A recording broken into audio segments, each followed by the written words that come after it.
विश्व प्रसिद्ध आध्यात्मिक गुरु और उत्तराखंड सरकार में कैबिनेट मंत्री श्री सतपाल महाराज एक धार्मिक कार्यक्रम रामलीला में सम्मिलित होने विश्व प्रसिद्ध धर्मनगरी, जिसे बाबा विश्वनाथ की नगरी भी कहते हैं, वहां कार्यक्रम के दौरान महाराज पहुंचे और महाराज ने कहा कि वाराणसी स्थित रामनगर के 300 साल पुरानी रामलीला का यूनेस्को वर्ल्ड हेरिटेज साइट में दर्ज करवाने का कोशिश करेंगे, यह आश्वासन दिया कमेटी को। साथ में महाराज की धर्मपत्नी और पूर्व कैबिनेट मंत्री अमृता रावत भी मौजूद रहीं। महाराज ने रामलीला में प्रतिभाग करने के पश्चात अपने असंख्य भक्तों को आशीर्वचनों और दर्शनों से लाभान्वित किया। संगीत कलाकारों ने महाराज के काशी विश्वनाथ धर्मनगरी पधारने पर अनेक सुंदर भजनों द्वारा उनका स्वागत किया। और बनारस की रामलीला देखने आए हुए हैं और इस प्रांगण के अंदर आज भगवान राम जो है अयोध्या में पधारे हुए हैं और जितने भी उनके भक्तगण थे, नल, नील, सुग्रीव, अंगद, सबको विदाई भगवान ने अभी दी है। ये 300 साल पुरानी रामलीला है जो यहाँ पर मंचित की जा रही है और हमारा ये प्रयास होगा कि इसको यूनेस्को के अंदर दर्ज कराएं। ये भारत की बहुत ही अमूल्य धरोहर है, इसको संरक्षित करना और इसको आगे बढ़ाना, इसका संवर्धन करना हम सबका दायित्व है।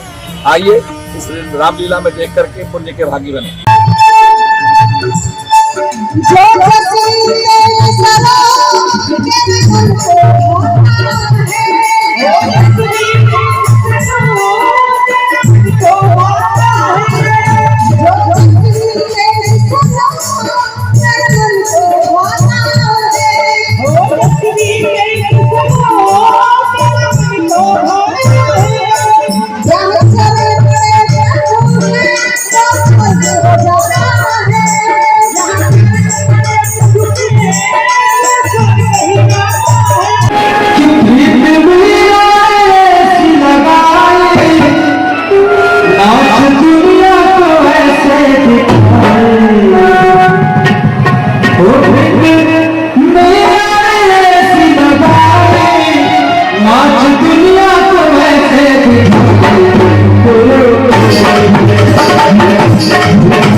शंका करती हो और शंका के कारण तुम जो है पॉइंट ऑफ सेंटर से दूर हो जाती हो, उस केंद्र से दूर हो जाती हो।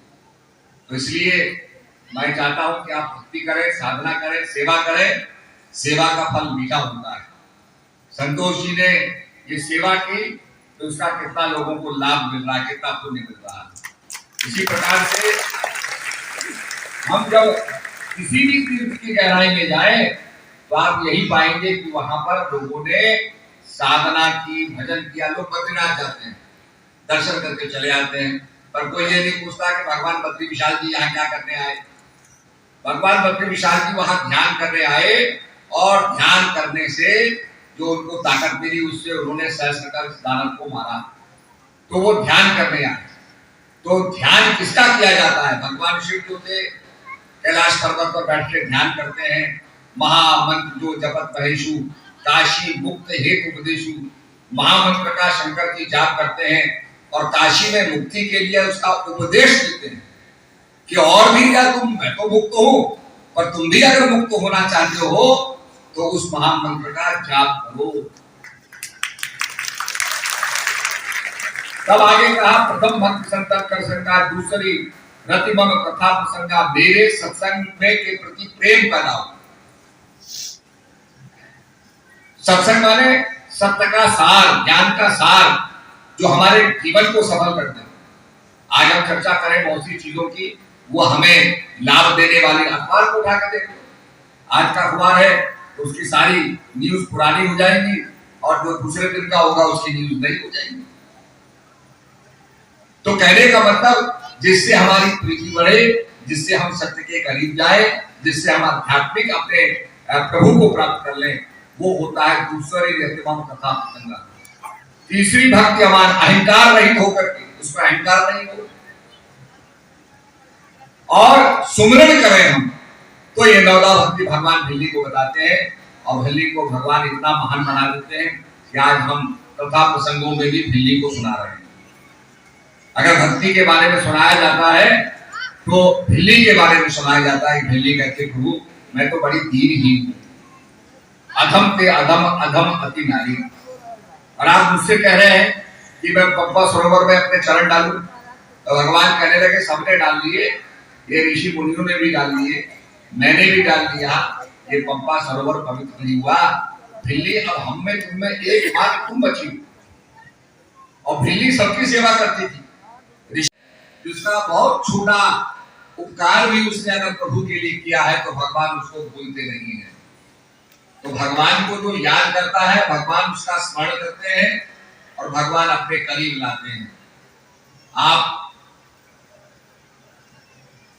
भिल्ली को देखिए, गुरु महाराज ने कहा भिल्ली तुझे इसी जन्म में भगवान के गुरु सेवा की है, उस गुरु सेवा का ये परिणाम होगा, ये फल होगा कि तुझे इसी जन्म में प्रभु के दर्शन मिलेंगे। अब भिल्ली प्रतीक्षा करती रही और प्रतीक्षा करके ढूंढे जाती है। पर अगर हम रामचरितमानस को पढ़े तो भगवान भिल्ली को ढूंढते ढूंढते आए और भिल्ली के पास आकर के भगवान नवदावत सुनाते हैं कि भिल्ली सबसे पहली भक्ति क्या है, संतों का साथ करो, प्रथम भक्त संतन कर संगा। जो मेरी महिमा सुनाए, मेरे प्रति प्रेम पैदा करें, मेरे प्रति अभिरुचि पैदा करें, मेरे प्रति आपका स्मरण बना रहे, याद बनी रहे, भगवान का चिंतन होता रहे, भगवान की महिमा हम सुनता रहे, भगवान का गुणानुवाद सुनता रहे, ऐसा साथ करो। आपने देखा होगा बाजार में हम जाते हैं, किसी इत्र वाले की दुकान होती है, कुछ भी नहीं खरीदते, पर अगर हम वहां खड़े हो जाए तो थोड़ी थोड़ी इत्र की खुशबू तो आती ही है।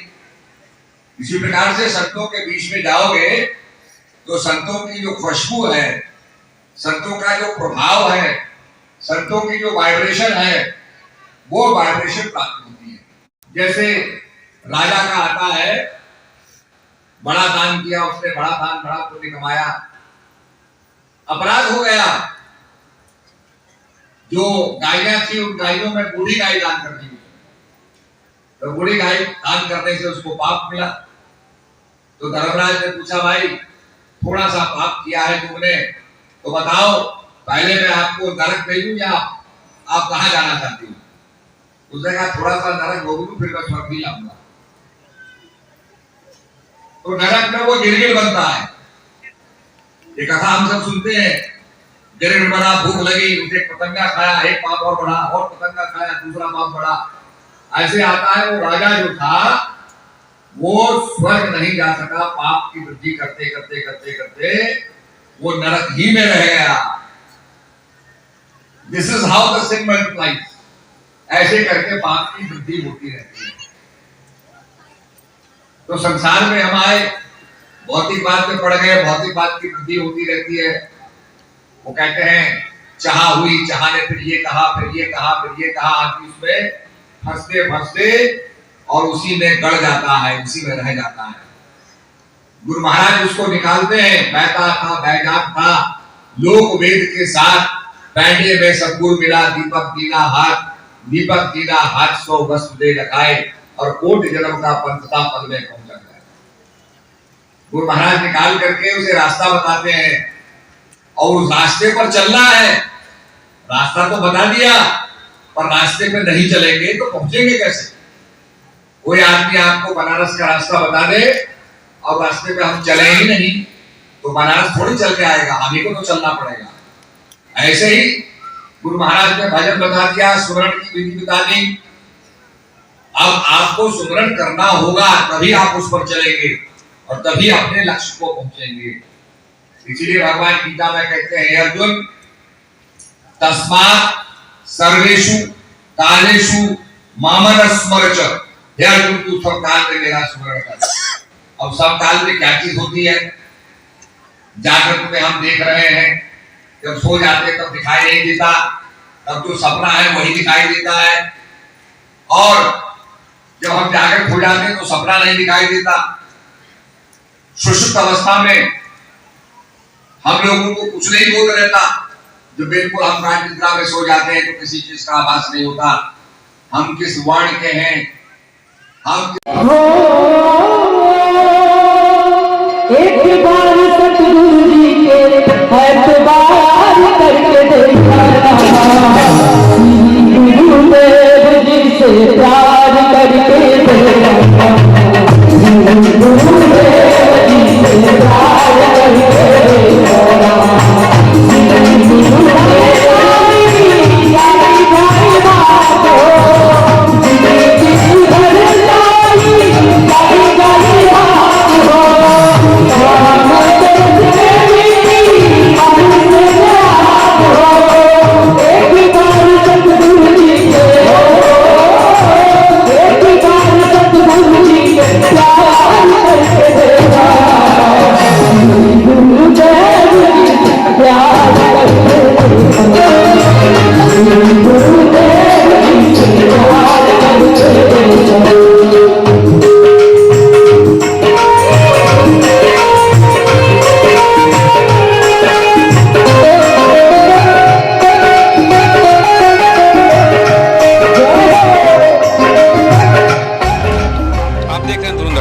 वीडियो आपको अच्छी लगे तो लाइक कमेंट और शेयर करें। हमसे परमानेंट जुड़ने के लिए चैनल को सब्सक्राइब करें।